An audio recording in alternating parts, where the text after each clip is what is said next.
বর্তমানে যে ডেঙ্গুর প্রভাব, অনেকে মারাও গিয়েছেন। আর ডেঙ্গুতে আক্রান্ত হয়ে, অর্থাৎ জ্বরে, এটা তো জ্বর একটা সিমটম, এই রোগে আক্রান্ত হয়ে যদি কেউ ইন্তেকাল করে, আল্লাহ তাআলা তাকে শাহাদাতের মর্যাদা দান করবে যদি সে মুমিন হয়। কি হয়? মুমিন হয়। তো আমাদের মুসল্লিদের মধ্যে অনেকে অসুস্থ ছিলেন, ভালো হয়েছেন। তা আমরা দোয়া করব গোটা বাংলাদেশের জমিনে যারা যারা এই রোগে আক্রান্ত হয়ে বাড়িতে, হাসপাতালে কষ্ট করতেছেন, আল্লাহ পাক যেন সকলকে পূর্ণ সুস্থতা দান করে, পড়ে আমিন। আল্লাহ যেন সকলকে নেক হায়াত দান করেন, পড়ে আমিন।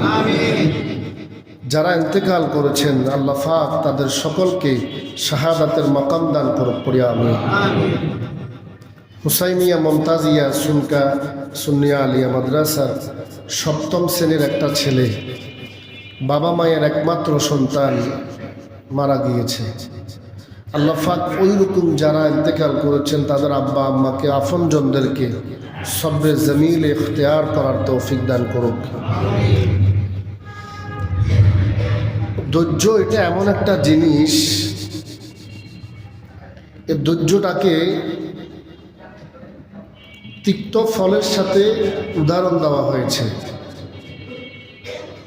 কিন্তু এই ধৈর্যের পরবর্তীতে যে একটা রেজাল্ট বের হয়, আল্লাহ পাক রব্বুল আলামিন কুরআনুল কারীমের মধ্যে বলেন, ইয়া আইয়ুহাল্লাযীনা আমানুস্তাঈনু বিস-সাবরি ওয়াস-সালাহ ইন্নাল্লাহা মা'আস-সাবিরিন।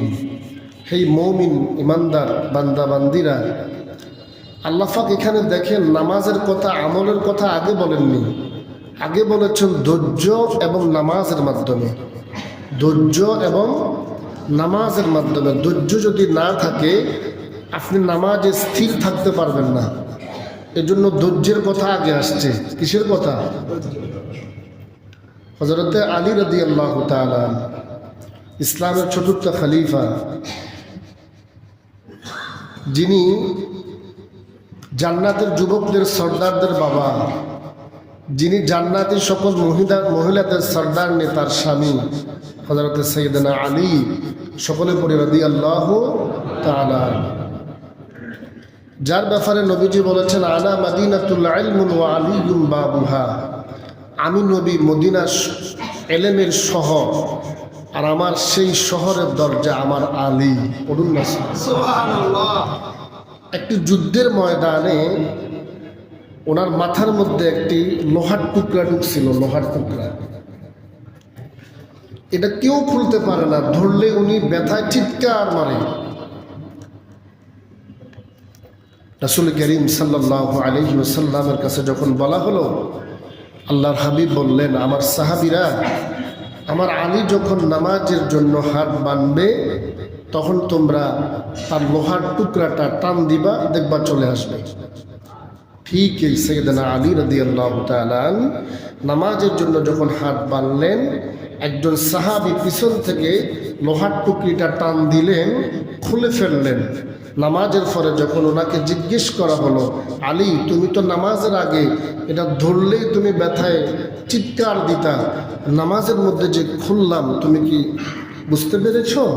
সাইয়েদনা আলী বলে, ওয়াল্লাহি শিরাব্বে কাবার কসম, নামাজের মধ্যে যখন এটা খোলা হলো আমি বিন্দু মাত্র টের পাইনি।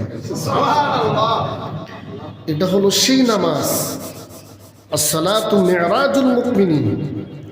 নামাজটা হলো মুমিনের জন্য মেরাজ। আমার দয়াল নবী আরশে আজিমে গিয়ে উম্মতকে বলে নাই, আল্লাহর কাছে বলেছেন, মাওলাই করিম, আমি তো আরশে এসেছি আপনার মেহমান হয়ে, আপনার সাথে দিদার দেওয়ার জন্য, সাক্ষাৎ করার জন্য, তো আমার উম্মতের কি নসিবটা হবে না? পড়ুন না সুবহানাল্লাহ। আল্লাহ পাক রব্বুল আলামিন বলেন, হাবিব আপনার উম্মতের জন্য শুধু একবার না, দুইবার না, আমি আল্লাহ দৈনিক 5 বার আমি আল্লাহর সাথে দিদারের ব্যবস্থা করে রাখবো। আমার বান্দাগুলো যখন নামাজে দাঁড়িয়ে যাবে, বান্দাগুলা যদি ওই হৃদয়ের কলব নিয়ে নামাজে দাঁড়ায়, আমার বান্দারা আমি আল্লাহকে না দেখে তারা নামাজ সমাপ্ত করতে পারবে না। সাইয়েদনা আলী রাদিয়াল্লাহু তাআলা আনহু বলেন, ওই নামাজ আমি পড়ি না যেই নামাজে আমার রবকে আমি দেখি না। আর রবকে দেখার জন্য ওই রকম চক্ষু লাগবে। আর যদি ওই চোখটা, ওই কলবটা যদি আপনি অর্জন করতে না পারেন, মনে রাখবেন, নিয়ত রাখতে হবে, যদিও বা আমি আমার রবকে দেখতেছি না, আমার রব কিন্তু আমাকে দেখতেছে। এটার নাম ইহসান। এটার নাম কি? এটার নাম মেরাজ, সাক্ষাৎ হওয়া। সাহাবায়ে কেরাম রাসূলুল্লাহকে প্রশ্ন করলেন, ইয়া রাসূলুল্লাহ, ইয়া হাবিবাল্লাহ, বান্দা কখন আল্লাহর নিকটবর্তী হয়? আল্লাহর হাবিব বলেন, উসজুদ ওয়াকতারিব, বান্দা যখন সেজদা দেয়। আল্লাহর হাবিব বলেন, বান্দা এবং রবের মাঝে আর কোনো পর্দা থাকে না। পড়ুন না সুবহানাল্লাহ। আমরা তো পশ্চিম কেবলাকে অনুসরণ করে সেজদা দিই। মূলত আমরা সেজদাটা কেবলাকে দিই না, আমরা সেজদাটা দিই আমার মহান রবের কুদরতি কদমে। পড়ুন না সুবহানাল্লাহ। এমন ভাবে সালাত আদায় করতে হবে, মনে রাখতে হবে, এই নামাজটাই মনে হয় আমার জীবনের শেষ নামাজ, এটাই আমার জীবনের শেষ। এটা মনে করে যদি আপনি সালাত পড়েন, ইনশাআল্লাহ নামাজের মধ্যে একদিন রবের দিদার হয়ে যাবে। সুবহানাল্লাহ। মুআজ্জাজ মুহতারাম, আমি আপনাদের খেদমতে কোরআনুল কারীমের 24তম পারা সূরা হামিম সিজদার 26 নম্বর আয়াতে কারিমা তিলাওয়াত করেছি। রাসূল আকরাম সাল্লাল্লাহু আলাইহি ওয়া আলিহি ওয়াসাল্লামের অসংখ্য হাদিস থেকে একখানা হাদিসের অংশ তিলাওয়াত করেছি।